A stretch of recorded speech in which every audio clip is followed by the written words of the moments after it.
Your wife is just about to get there and you decide to stop. She's going to be very unhappy, isn't she? That's exactly how Spurs fans are probably feeling.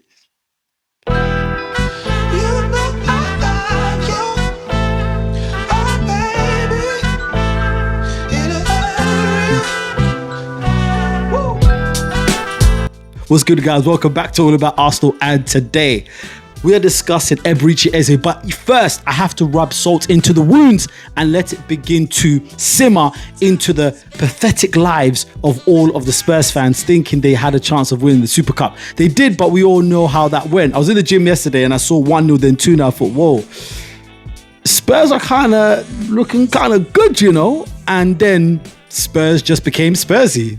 They do as they normally do.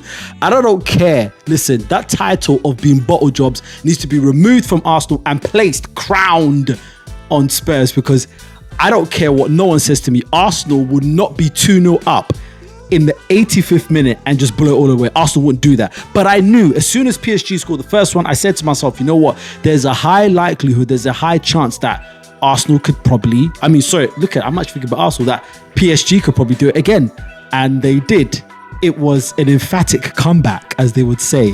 And I'm trying not to laugh or rub it in, but I was sending a couple messages to a couple of my Spurs buddies. And as you can mention, or as you can imagine, I just got radio silence. But it's good, isn't it? Because, yeah, that's what I wanted. Because guess what? If it was Arsenal, they'll say, you bottle jobs. You bottle jobs. But we didn't bottle it. That's what you saw yesterday. That is the true definition of bottling it. You guys are literally 2-0 up, 85th minute. And how does that happen? I think some of them were celebrating before, that they were celebrating in their minds. They were visualizing picking the cup. Oh crap, they've scored it. Well, oh crap, they've scored another one.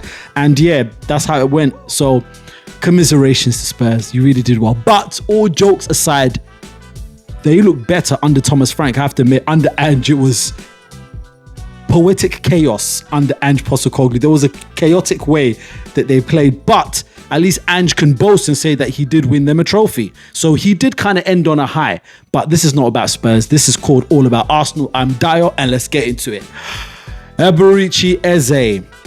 Now, after Spurs' defeat yesterday, now I'm getting serious, I won't laugh anymore. After the defeat yesterday, this is going to push Thomas Frank further to actually say to Daniel Levy, guess what? We do need another attacking midfielder. We need Eze.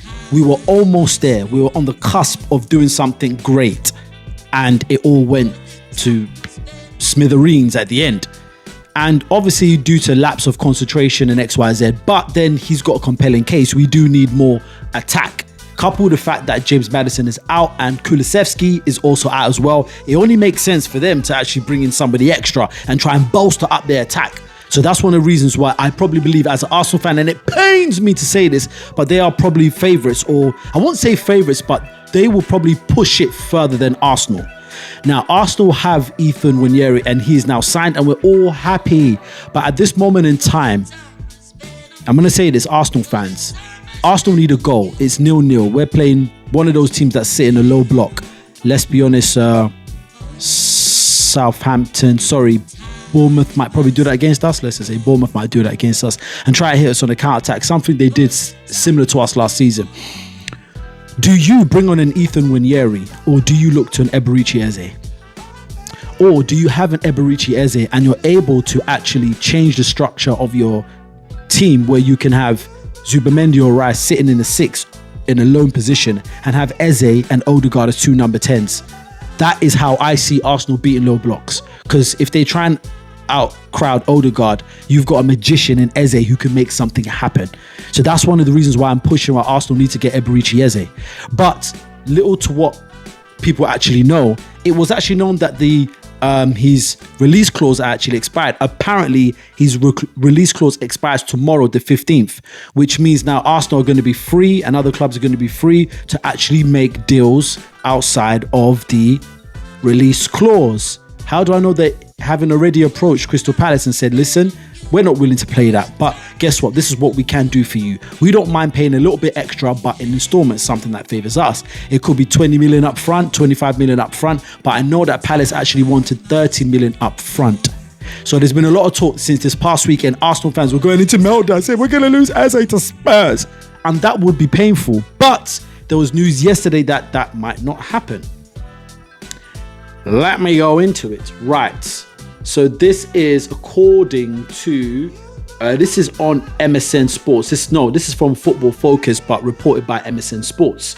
So they are not too bad. I do believe they are reputable. And it says Arsenal have been put on notice by the agent of Crystal Palace attacker Eberechi Eze after a 2-hour chat with Spurs, according to reports. The Gunners have made big strides in the summer transfer market to date, with Mikel Arteta and the sporting director Andre Berta sealing 6 new signings. And we know we've got Kepa Arrizabalaga. I always struggle with his name. And I shouldn't, because I've got a long surname myself. Oluwamuyiwa. That's a bit of a mouthful. Then you've got Martin Zubimendi, Christian Norgard, Noni Madueke, Christian Mosquera, and Victor Gyökeres have all signed this summer as Arteta hopes to end a run of 3 consecutive seasons as runner-up and bring the bridesmaid. I just added that for levity. To do that, Arsenal could still need more faces, with speculation that the Gunners could still attempt to wrap up deals for a creative midfielder and a winger before the window shuts.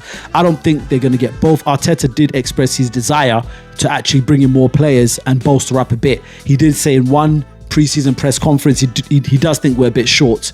I don't see us getting both, unless if we sell 2 players. If we were to sell Zinchenko and a Trossard, then we may do that. But I think we're only going to bring in Eberechi Eze. I only think we'll only go for him. Why? Because he can play on the left as well, and he can play as a number 10. So that gives us more variety. And I know Arteta loves players that are versatile, and who better to go for than Eze. He can solve that issue on the left with creativity, and he can also substitute as a number 10. So you can have a world where you've got Wanyeri could actually play on the right, you've got Odegaard, and you've got Eze that can play on the left. Let's just say if Wanyeri was worried about his position, there is a world where all 3 of them can be playing on the same pitch. Just thought I'd add that in.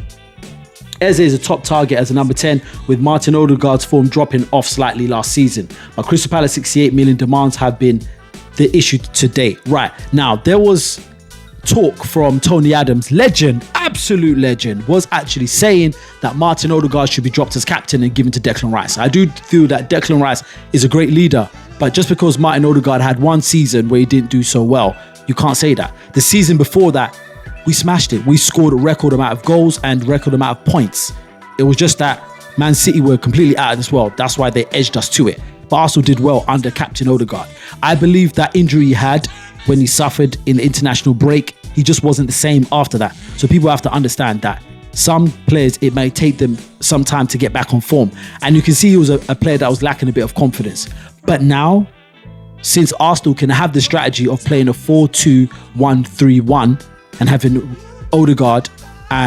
having Rice and Zubimendi playing in a double pivot, it will free up Odegaard. He doesn't have to track back as much, and he can step further up the pitch and make something happen. He doesn't have to collect the ball from deep. Zubimendi and Rice can do that. So there's more creative expression. Who said Arteta is not trying something new? The England international helped Palace win the FA Cup last season, while they also beat Liverpool to win the Community Shield on Sunday, and has been attracting interest from Tottenham too. Transfer expert Fabrizio Romano revealed on Tuesday that Eze is keen on a move to Tottenham this summer, with Spurs seriously working on a transfer. Eberechi Eze is keen on Tottenham move, as Palace are informed of his desire to play Champions League football. Deal now depends on club-to-club talks, but Spurs are seriously working on it, as reported earlier. We already know that Arsenal has been told that weeks before they've already agreed personal terms, and the deal for Eze was outside of our other deals. And we have been linked with him for a very, very long time. And we do need that addition. When we do have teams that sit in a low block, fine, let's take over Declan Rice, let him, chill. Let's say Eze was on the left, you can move Eze from the left into another attacking number 10 central position, and you can put on Madueke, or you can put Madueke to the left and put Ethan on the right if Saka's tired. There's so many options you can do, but having Odegaard and Eze potentially being in a position where they can terrorize teams through the middle, it opens up the game for Arsenal in many, many ways. But let me know what you think. Spurs are aware that Arsenal have player buy-in, but I believe Eze is not discounted their project. Spurs also are prepared to move quickly. Both Spurs and Arsenal view Eze as a number 10, understanding Spurs starting valuation similar to the 55 paid for Mohamed Kudus. Palace wants 68 million release clause triggered or matched even after it expires. All right. Crystal Palace know they're going to have to sell this guy. After this, he's going to have 1 year left on his contract. It's either Mark Gahey goes or Eze goes.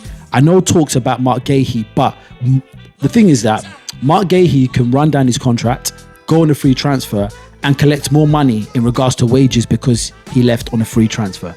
That could be a big bonus to him, and he could just decide to stay out a 5-year contract wherever he goes to.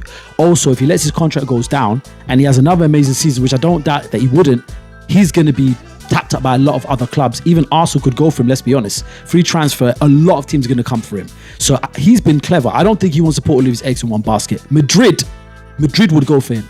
Madrid love free transfers. Madrid could go for him. Definitely see that happening. So watch this space. I think Eze is more likely to go because now attackers are needed from Spurs and Arsenal. And I definitely believe that they're going to make more money from Eze than Mark Gahey. I don't think they're going to let them both go at the same time. With the transfer window 2 weeks up or 2 weeks out before it closes, they're not going to want to lose their captain and their best attacking player or best player. However you want to see it. So I do think Eze is going to go. I think Arsenal are waiting for that release clause to lapse. And I believe by the weekend, they're going into hyper mode. Or they will let actual Tottenham test the market, see if an offer gets accepted, then Arsenal scupper the deal. Arsenal are definitely further ahead in the food chain because Eze played for Arsenal. He's a supporter of Arsenal. He would definitely like to go to Arsenal. Arsenal have got a better prospect of winning the Premier League and other silverware, and he knows that. So let's be honest. Tottenham are punching above their weight. They've got Kudus, but could they get Eze? If they get Eze, wow. And I don't see a world where Arsenal would like to lose to their rivals. Even if it's on the pitch or in the transfer market, they wouldn't want that. By Arsenal getting Eze over them, it sends a statement once again to Tottenham that we are a bigger club. And it just pulls one over them psychologically as well. Can you imagine Eze playing against them? Wow, yeah, they might boo him, but guess what? We'll give them a right thumping. Get in there, Gooners. But yeah. Now it says that Indy Kalia wrote, exclusive Eberechi Eze agent yesterday wrapped up a 2-hour chat with Spurs, but here's the latest development. The agent has put at Arsenal on notice say that if they want Eze now, the time is to make a move. It's no secret that Eze has his heart set on joining the Gunners. So basically what the agent has said, okay, cool, I've spoken with Spurs, they're interested, but my player wants to come to you. My client, Eze, wants to go to you, Arsenal. It's now over to you. I believe Arsenal will act on it. I don't see them in a world where they're going to let this pass up. I do believe they will strike up an agreement. And because Eze has conducted himself so well, I believe just out of goodwill, yes, it's a business, but out of goodwill. And why do I say he's behaved well? When they compare his behavior to Alexander Isak, incomparable. You cannot compare their behavior. That's why I definitely know that Eze is most likely to get the deal he wants and at a good price that Crystal Palace will also be happy with. But let me know what you think in the comments. I still think Arsenal are going to go ahead.